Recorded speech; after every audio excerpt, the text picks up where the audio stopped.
3 ta' Jannar, Santa Genoveffa, Verġni u Patruna ta' Pariġi. Għexet bej l-422 u l-511. Genoveffa hija l-patruna ta' Pariġi. Il-ħajja u l-karattru tagħha ifakruna ħafna fil-kwalitajiet li deru 1000 sena wara fil-qaddisa l-oħra Franċiża Giovanna d'Arco. Santa Genoveffa x'aktarx twildet f'Nanterre qrib Pariġi. Kellha 7 snin meta San Ġerman ta' Auxerre ġie fil-villaġġ tagħha fi triqtu lejn il-Gran Brittanja biex jiġġieled kontra l-ereżija ta' Pelaġju. It-tifla kienet qalb il-folla li nġabret madwar il-bniedem ta' Alla. U intebaħ biha u ħabbar il-ġejjieni tal-qdusija tagħha. Fuq xewqa tagħha stess, l-isqof qaddis wassal għall-Knisja akkumpanjata mill-fidili kollha, fejn fidejh ikkonsagrat il-verġinità tagħha lil Alla.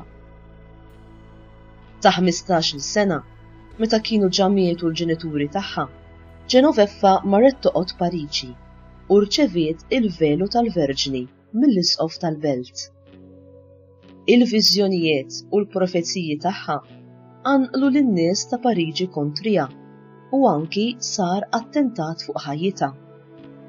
Imma bis-sapport tal-isqof San Ġerman, kif ukoll għax il-profezziji tagħha seħħew, l-attitudni ta' dawk li kienu kontrija inbidlet. Hi għenet biex tittaffa l-ħruxija tal-okkupazzjoni ta' Pariġi mir-re Kilderic u n-nies tiegħu il-Franki u rnexxiela ddaħħal ħafna qamħ lill-popolazzjoni bil-ġuħ.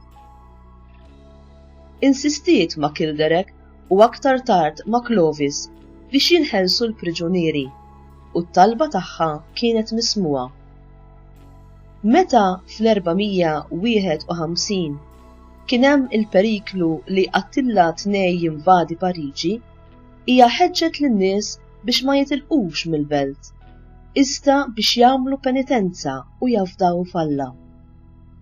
Fil-fatt ġara kif kienet ħabbret minn qabel, għax Attila u n-nies tiegħu bidlu triqathom u ma daħlux Pariġi. Genoveffa ħabirket biex tinbena knisja f'ġieħ San Dionisju u anki ikkonvinċiet lir-re Clovis li jibni l-Knisja ta' San Pietru u San Pawl li aktar tard kellha tindifen fiha. Il-ħajja ta' Santa Genoveffa kienet waħda ta' awsterità kbira, talb kontinwu u ħidma ta' karità. Hija mietet fl-età ta' 89 sena fit-3 ta' Jannar tal-512. Wara mewta jingħad li saru ħafna mirakli fuq qabarha, tant li l-Knisja aktar tard issemmiet għaliha. Hi ħelset lil Pariġi minn diversi katastrofi u l-epidemija li kinset Pariġi fl-1129 jingħad li waqfet bl-interċessjoni tagħha.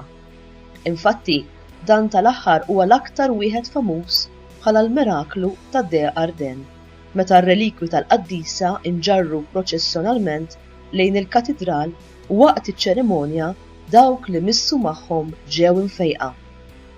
F'Pariġi kollu ħadd aktar ma marat. Ġiet magħżula bħala l-patruna ta' Pariġi u l-festa tagħha hi ċċelebrata fit-3 ta' Jannar. Hija kienet tilbes libsa twila b'mantal li jattila spalleja, simili għal mod kif kienet tilbes il-Verġni Marija. Wieħed mis-simboli ta' din il-qaddisa huwa l-ħobbs, minħabba li kienet tant ġeneruża ma' dawk li kienu jeħtieġu l-għajnuna. Ir-rivoluzzjonarji tal-1793 u l-irvellijiet ta' Pariġi tal-1871 erdu u xerdu r-relikwi ta' Santa Genoveffa.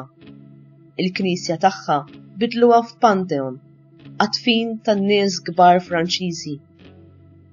Hi invokata kontra d-deni u l-mart tal-għajnej.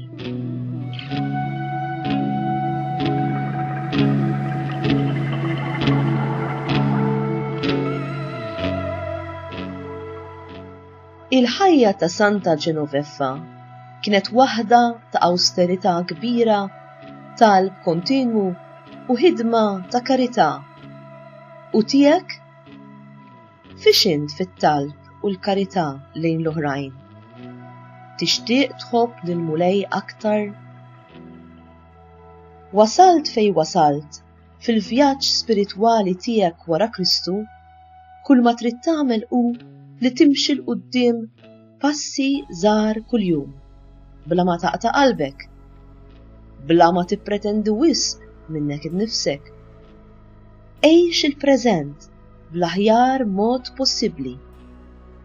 Ipprova inkludi ma dak li diġà tagħmel affarijiet li taf li lill-Alla jogħġbuh u jixtieqhom minnek.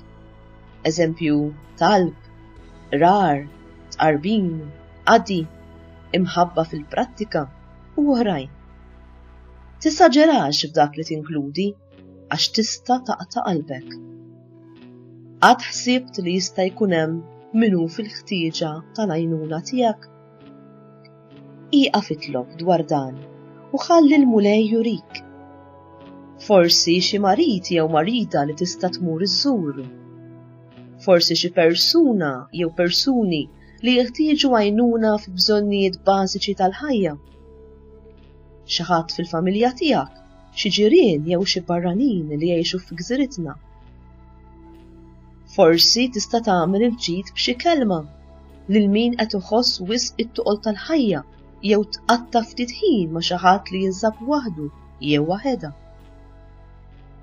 Min jaf jekk tistax tkun int li tiftaħ għajnejn xi ħadd li jinsab miexi fi triq żbaljata li tista' twasslu għat-telfin ta' ruħu jew ruħha.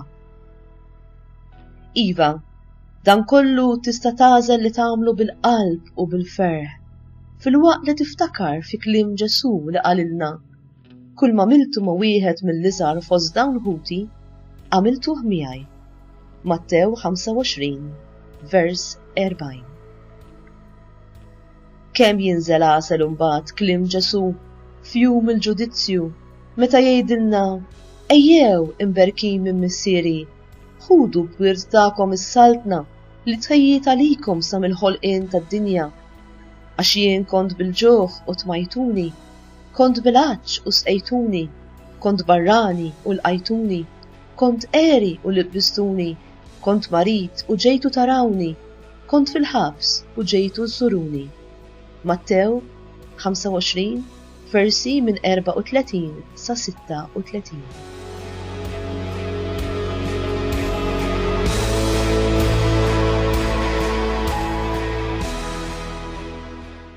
Talba.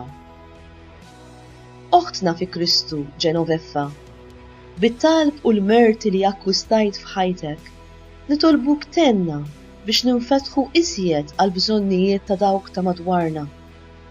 Ħajkonna aħna wkoll il-ħeġġa għat-talb u s-sagrifiċċju biex dawn jgħinu wkoll fil-ħajja tar-ruħ tagħna u fil-ħajja ta' tant erwieħ oħra ħutna il-bnedmin. Nitolbu dan lill-Alla bi Kristu Sidna. Amen.